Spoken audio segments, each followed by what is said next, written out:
Hi everybody, my name is Coury and this is Strings Unplugged.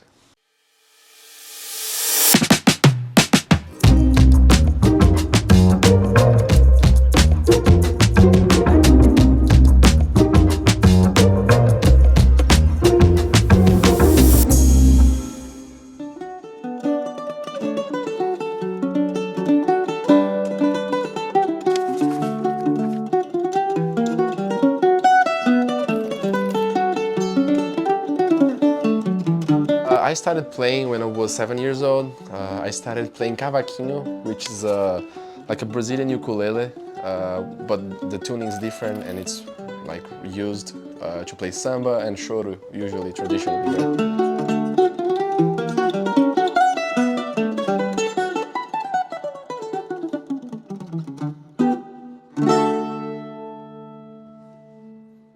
I was in school with 7 years old, of course, and many of my friends were like, wanted to play in the talent show at school. And I said, okay, I'm gonna learn an instrument. So I came to my father and I said, I wanna learn an instrument. And he said, okay, which one? And I said, I want to play the guitar. And he was like, okay, but I think the guitar is too big for you right now, because I was like a little kid. And I said, okay, so I want drums. And he was like, no, that's too loud, don't do it. You're gonna kill my ears. And I was like, okay, what should I play? And he said, play the cavaquinho. So I started with cavaquinho, and after 6 months I met Armandinho Macedo, which is one of my favorite mandolin players, and I watched him play at the Choro Club, the Brasília Choro Club in Brasília, my hometown. And I saw him play, like, he just played the open strings like that. And I got like, you know, like, it was like magic. I was like, wow, I wanna play that, you know? So I started playing with 8 years old. I talked with him at this day, you know, like, in the backstage. He was like so nice with me and he said, man, stop playing cavaquinho and buy a mandolin and start studying mandolin. So I did that. I stopped playing cavaquinho. I still play nowadays, but like I started playing the mandolin and I never stopped since then. Yes, so that's how I started playing mandolin and how I was introduced to music, basically. Yeah, so being part of the Berklee string department was an incredible experience because there are so many great teachers here, so many great students also. So I learned so much with Jason Enick, with Joe Walsh, you know, Eugene Friesen, Mimi Rabson, you know, I studied with all of those cats and I learned so much. They are like incredible professional teachers, right? And of course, the students, I made so many friends, you know, like from all over the place, all over the world, you know. And we can play, we can jam, you know. And I think this was the best part of being here. And also the programs that they have, you know, like the Roots program here, it's like incredible. They bring many incredible musicians, you know, like our idols to play with us, to give workshops. And this was like something really incredible and really important for me, definitely.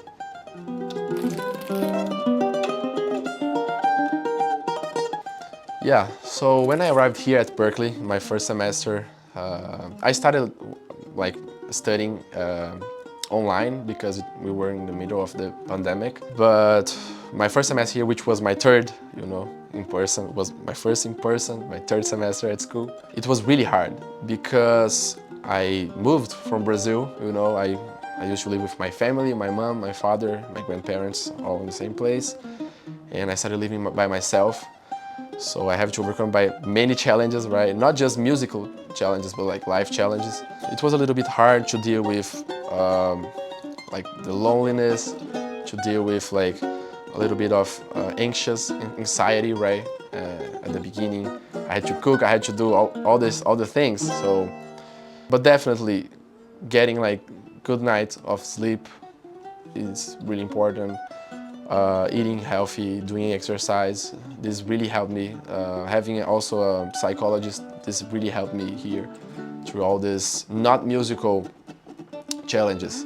And about the musical challenges, I had so many great professors, so it wasn't hard to overcome because they were always, always with me, always helping me, like, man, if you do this, like, would help, try to learn this song and transcribe this solo, transcribe this thing, and it's gonna show you how to do it, try this exercise.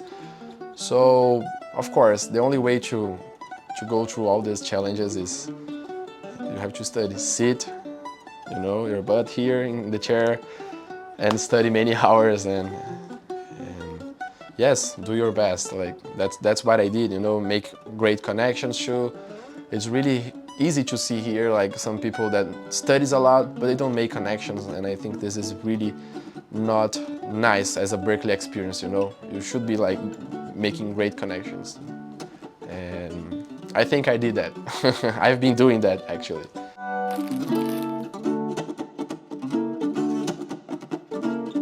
Yes, it wasn't hard. It was a little bit a challenge because I never heard like this instrument. I played the mandolin, the Brazilian mandolin with 10 strings, and I never heard this instrument in many of the ensembles. Like the Indian ensemble, the African ensemble. I never heard this instrument playing, so it was a little bit of challenge. But I tried to follow the same ideas of what I do this with Brazilian music, So specifically the rhythm part.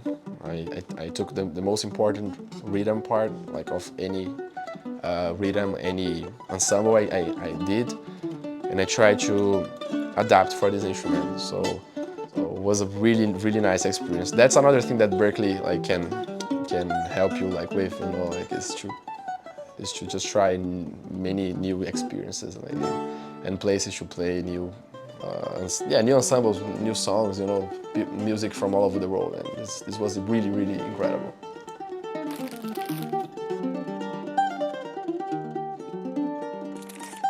Wow, that's a really hard one. I had many incredible teachers, definitely.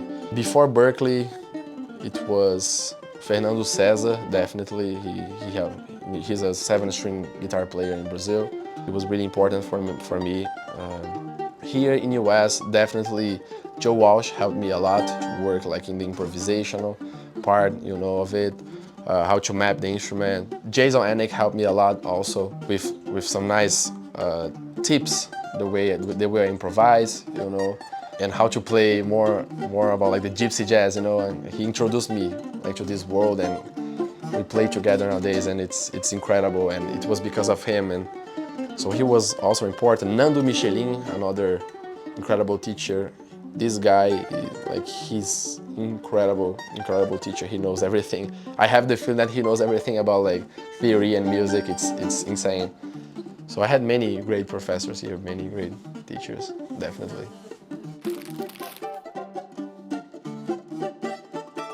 To improvisation, yes, that's a really tricky question and hard also to answer because it's a big process, right?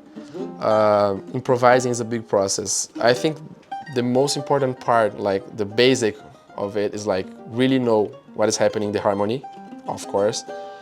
Know how to play all the arpeggios of the harmony you're playing.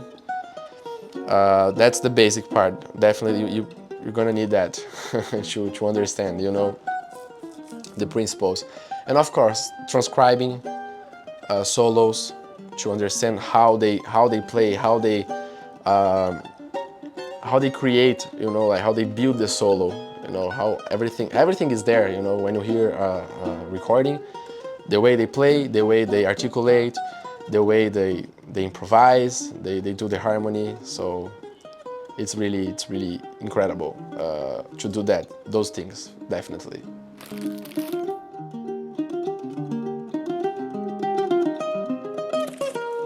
I think one of the most memorable like performance I had here was to play with the quartet, the DDG quartet, like Deborah Gurgel.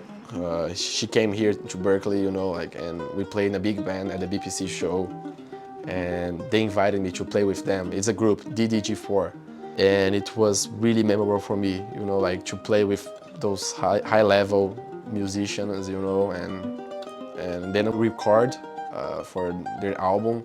So it was like, wow, I'm playing with like one of my heroes, you know. I was so happy that we had like we played together, you know. It was really memorable for me, definitely.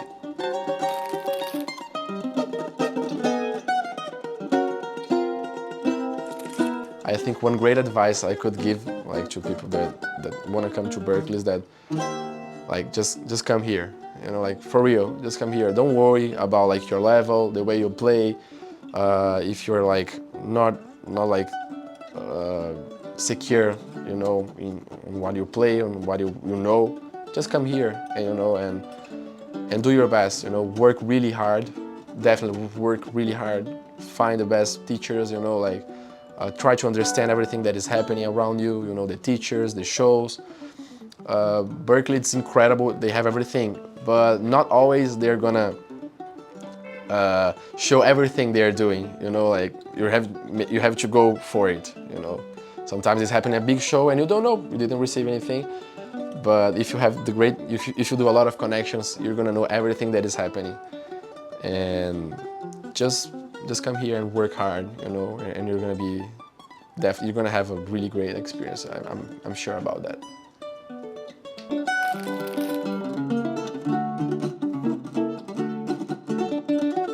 I'm gonna launch an album with a dual mandolin album with this incredible mandolin player called Isaac Eicher. He lives in Nashville, and we recorded an album together. So soon you're gonna hear in all in your favorite like music streaming, you know, like platforms. I have also my album Bora Brasil. I'll be recording other stuff. Follow me on Instagram. Everything that I do, I usually post there. And follow me, and we're gonna be going together in this crazy path, in this crazy way. You know, it's just beautiful. Music's just beautiful.